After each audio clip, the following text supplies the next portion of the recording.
If Steph does not play, I give Houston the better shot, Stephen A., to rise up and just pride alone to win one game at home against Golden State. I believe Golden State will sweep this series, but if the Rockets are to win one game, it will be tonight. Thompson the inbound. Ariza will defend the inbound. Green off his foot. Rockets are going to win it.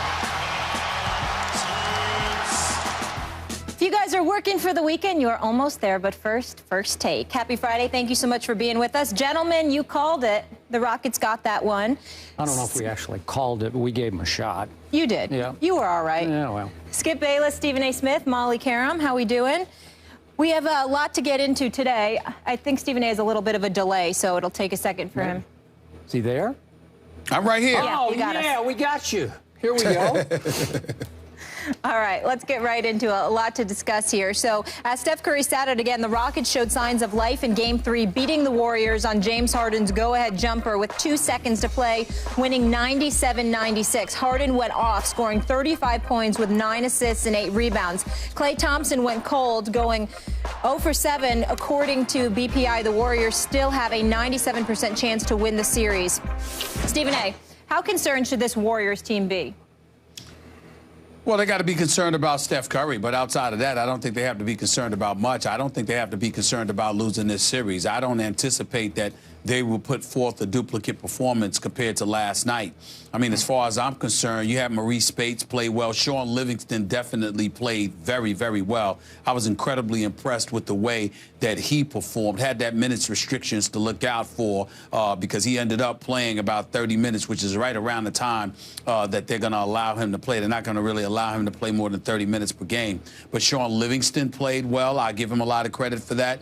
This kid, Ian Clark, in the minimal minutes that he played, actually 21 minutes, I thought he was incredibly impressive. Maurice Spates came off the bench and did his thing, but the other 4 starters with Sean Livingston, as far as I'm concerned, didn't do much last night. Klay Thompson wasn't his regular self. He missed shots that he would normally make.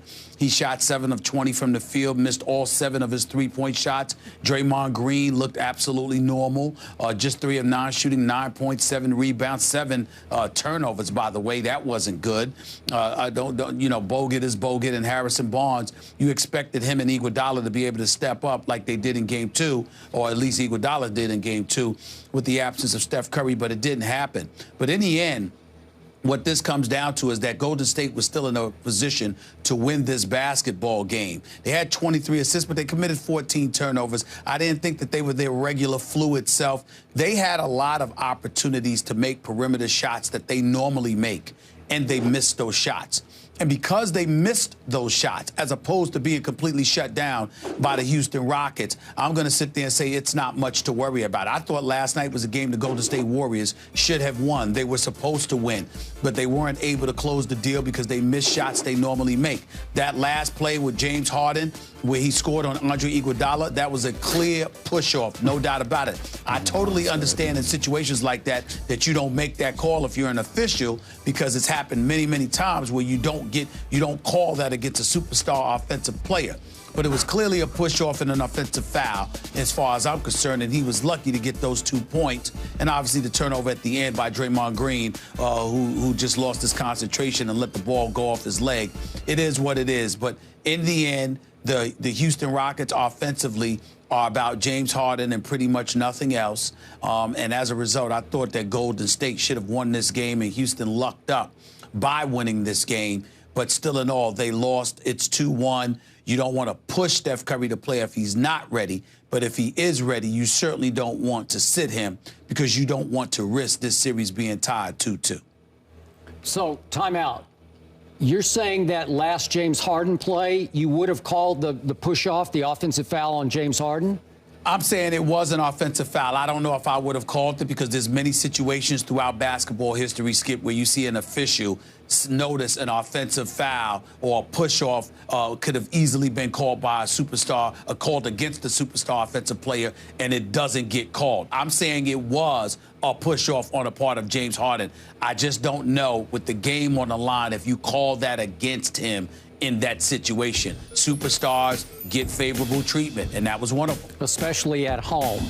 I thought Golden State got robbed That was so blatant, so egregious. What's another word that you use? Another over-the-top word? Anyway, it was just so bad that you have to call that, albeit on the last play. I would have called it on the first play of the game, and I would have called it on the last Rockets play of the game, because it's just such a blatant shove. Look at Iguodala. He just falls backwards, and that's the only way the space got created. And again, James made a nice little, he does his usual move, as he says, between the legs, step back, pull up, and it was a mid-range jumper, and he swished it. So I give him that. It was a big-time shot, a clutch shot. We've seen him do it before, but he got away with one there.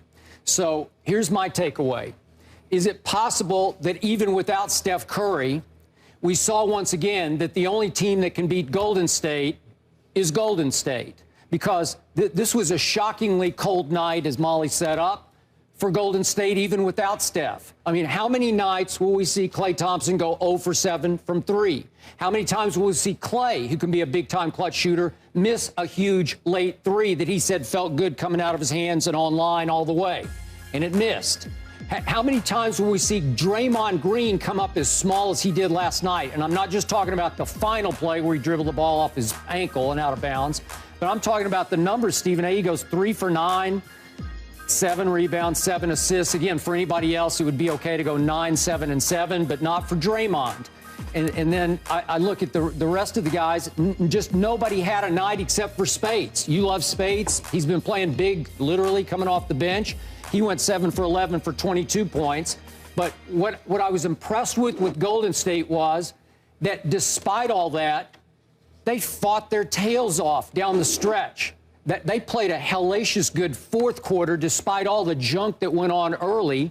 And did you see what Ian Clark did in the fourth quarter? He makes 4 out of 5 shots. Wow, out of Belmont University in Nashville, Tennessee. I love it. I liked Ian Clark. I liked what I saw from Ian Clark. Yeah, I know. That was impressive, especially under that kind of pressure. So they won the fourth quarter 24-19, and it took a late, I thought, non-call that they should have gotten for Houston to survive. Now, my thoughts on Houston. I'm going to defend the Rockets one more time on this show because of what my eyes keep telling me. They don't quit. They haven't quit on this season. You can call them and dismiss them dysfunctional if you want. You can say that James Harden and Dwight just don't mix, don't blend, don't click. I get all that. They were just okay last night. I don't know. They just kind of coexisted last night. But this team still has firepower, and this team does not quit. So I'm going to say it again. Down the stretch, this team somehow made the playoffs by beating Oklahoma City, by beating Toronto, who, by the way, is now up 2-1 on Indiana, after we wrote them off. And these same Rockets went to Cleveland, albeit without LeBron, and came from 20 down late to beat Kyrie and company at Cleveland. That's not quitting. That's not tanking. That's not giving up the season. And like you've made the point, you think from the top down, from maybe Daryl Morey's office down, that there's been some suggestions that they wanted to maneuver out of the playoffs so they could be in the lottery, whatever. But the players play hard. And last night, they played hard from start to finish. They should have lost the game, but they were in the game. And they all played pretty well to me. So I think they're a very dangerous team because you and I both agree there's lots of firepower on this floor. I can go down these, even their, when you put Michael Beasley and Capella and these guys on the floor, stuff can happen. You can get in trouble if you're Golden State. So now we're back to the Steph question. Man, I think he's got to go. I think he wanted to go last night. I think he better go in Game 4 or they're going to get in some big trouble here. Well, first of all, I didn't say from the top down. I said up top. I never accused the players of quitting. Okay. I never accused the players of tanking. I specifically said the front office folks would prefer that this team just go away and not make the playoffs. And I stand by that. The players themselves have never been about that. They're always going to try to win games. They're a bit dysfunctional at times, but they always are going to put forth the effort, and they do have talent. But the flip side to it, the irony of it all, Skip, is that when you look at James Harden, the superstar offensive player that he is, he's a one-on-one guy. And his greatness, because of his one-on-one skills, it sort of stymies the rest of those guys offensively because they tend to sit around and watch him dance and dribble and do what he has to do. And it impedes their ability to do the kind of things that they're capable of doing because the ball doesn't move nearly as much as it should. Having said all of that, let's also understand something here. We understand it to some degree because James Harden is simply special. And one of the reasons why the ref may not have called that call with about 2 seconds left when he, danced, pushed off, spun, made the shot is because those similar moves was what James Harden did against Iguodala throughout the first 3 quarters to free himself up without pushing off. I mean, he just danced. He made a couple of moves on Iguodala where he was just schooling him. Now, Iguodala is a stout defensive player, and we all know that. But James Harden is just a special offensive player. And there were times when he got the best of Iguodala, and because of it, it was in such similar fashion that they may have missed the call as opposed to just simply electing not to make the call. But in the end, what it comes down to is that I consider the Rockets an inferior basketball team. That's just what I see to Golden State. And I think if Golden State plays the kind of game they're supposed to play with or without Steph Curry, they beat the Houston Rockets. But I do also believe that now is the time where if Steph Curry says he's ready to go, you got to let him go. Well, you're going to have to let him go against a Patrick Beverley who will be all over Steph. So if he has any issues at all still going on in that right ankle, if there's any delicacy at all, if it's fragile at all, better be careful. You better tread lightly. Yeah, that's true, but you could also use him as a decoy because I think Steph's mere presence on the basketball court is going to facilitate more fluidity within the offense and create more open shots for those guys. They were getting some of them last night.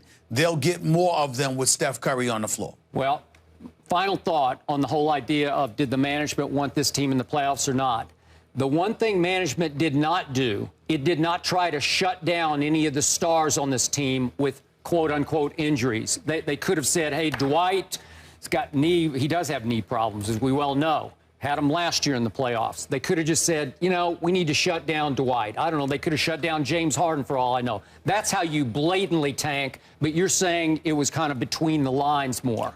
Yes, it was trying to between the lines. It wasn't blatant or anything like that. They were going to let them play. Yep. They weren't going to throw games or anything like that. But they would not have minded if they had missed the playoffs with the way things were going. That's what I said. I'm pretty sure everybody's going to play Game 4 for the Houston Rockets, so it will be interesting. For sure. That one is on ABC 3:30 Eastern on Sunday. Speaking of